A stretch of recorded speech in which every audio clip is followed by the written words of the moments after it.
And here's the thing. Help me out here.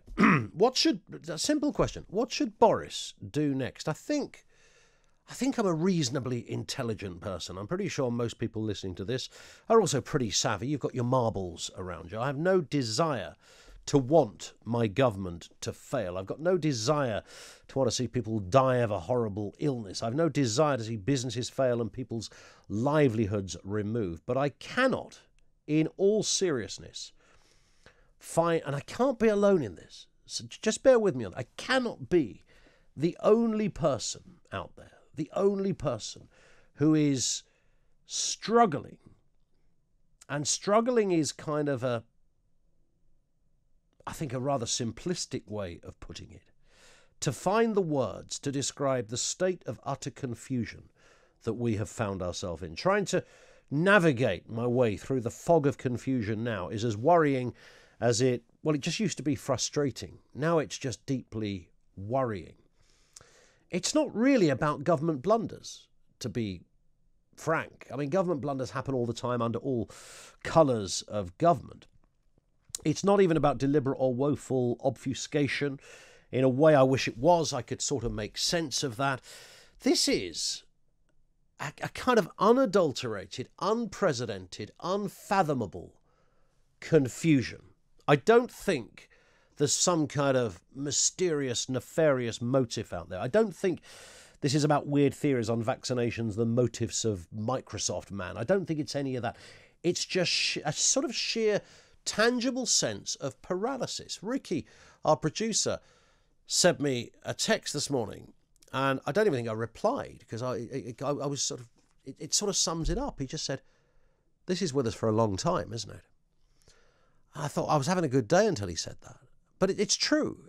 It's what is going... Paralysis is the word. I don't know any longer how to react to this pandemic. My greater worry is I don't think anybody else does either. The people that I thought were in charge, the people I thought were here as the problem solvers, who have that sort of additional nugget of wisdom about them that the rest of us look up to and think, well, I might not like them, but boy, do they know what they're doing. That's kind of been spectacularly removed from all thinking. Now, for many people, of course, that was removed a long while back. But trying to even dollop a veneer of seriousness onto this for 1 second, I think we all live under the belief that there is a bottom drawer plan lurking there, that everything's kind of going to be sort of all right. It's probably something, an anthropological instinctive position to believe that there are those around us who are wiser and better placed to get things solved than us. And now I'm looking at this and thinking, I don't honestly know if that is true any longer. How do you make sense of this? 0344 499 1000. So much of it doesn't make sense. And there's an increase in the information that doesn't make sense. And if I put the question out there, what should Boris do next? How would you answer that? What would be your direct answer to that question? Let me give you some examples as well. More people, do you see this headline yesterday? There's more people in hospital now than pre-lockdown. That sounds like it's worse than it's ever been, right? You read that headline, what do you take away from that? More people in hospital now than pre-lockdown. Wow, this must be terrible. And of course, it is, and nobody is disputing the fact that it's bad out there. I can tell you that at the height of what was going on, around about mid-April, we had about 21,000 people in hospital. 21,000 people in hospital. Today, about 3,700. I wouldn't call that worse, would you? Depends on the numbers you're looking at, you see. That's what this is all about, isn't it? More people in hospital. That is a lie, everybody. That is a lie. There's not more people in hospital than there ever were. There is more people in hospital than there were on a specified date. Well, you could play that game all day long, frankly, couldn't you? There's more people in hospital now than there were with COVID in 1972. Yeah, we get it. More people want a tougher lockdown. That's the other piece. Really? The more people want a tougher lockdown. I'm looking at that YouGov poll. Did you see the YouGov poll that looked at exactly this? They asked this very question. what you sense about the current situation and where we're at. This was the question. Overall, do you think the current restrictions in your part of the country, that's England, Scotland or Wales, either go too far, they're about right, don't go far enough, or don't know? And 42% of people said don't go far enough. Don't go far enough. Only 14% said go too far. It's one survey, I get it. I don't believe it. And here's what we know. I mentioned the government scientific advisors calling for a short lockdown in England to halt the spread of COVID-19 last month were ignored. Right, let's just look at that for 1 second.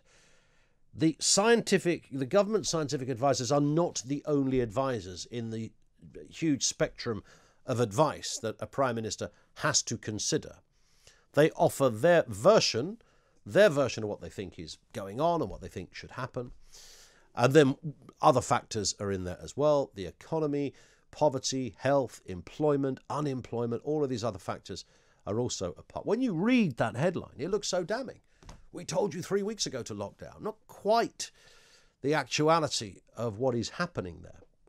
The government advice was do this, and then set against all the other advice, the government waited for the partial lockdown. Liverpool, of course, affected more than anywhere else in the country right now, that particular region. 0344 499 1000. A £12 billion track and trace app. Just digest the figures. £12 billion, a track and trace app.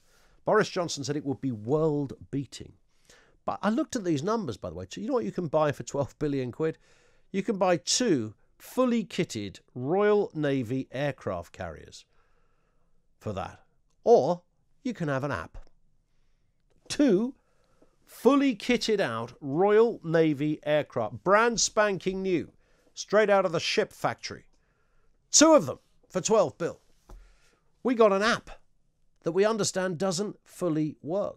Germany had a good COVID, to coin that phrase, due to no insignificant part of the track and trace system they had going on out there. The experts, this was 3 weeks ago, said that there should be an immediate circuit breaker. It was the best way to control cases at a meeting on the 21st of December.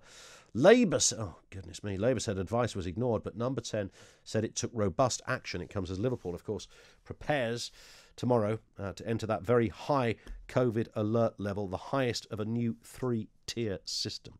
There's now a backlash against Boris's measures. Labour are against him. The Conservatives are against him. But one survey says the public want further lockdowns.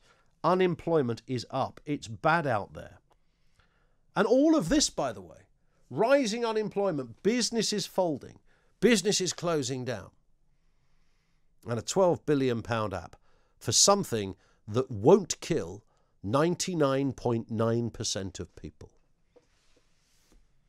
You see the confusion. You can see the fog. You can see why I'm scratching my head. I'm out of ideas because I used to think that the government have probably got this licked. Somewhere along the line, something is likely to happen. You know, if you can get through, I know this goes over old, fairly predictable ground. If you can get through 2 world wars, if you can get through previous pandemics, if you can get through myriad recessions over the years, I'm pretty sure there must be a plan out there to get through this one. 99.9% of people will not die. Look at the destruction. Look at the damage. And of course, Mr. Johnson tells us, sort of on one hand, well, you can't have the herd immunity thing because that doesn't work. We've got an increasing amount of people going into hospital. Older people will eventually get infected from younger people. You can't avoid that. You have Professor Nabarro, who's a special envoy to the World Health Organization, that says stop using lockdowns as your primary control method. Lockdowns make poor people an awful lot poorer. I should add, he didn't say don't ever utilize a lockdown. His point was slightly broader in that it's not the answer to everything. There are other things we should be doing. And that's just a cursory list I jotted down off the top of my head of all the things that I'm sensing are very wrong. All the things that I'm sensing are, at the very best, confusing. Are you sharing this? What should Boris Johnson do next?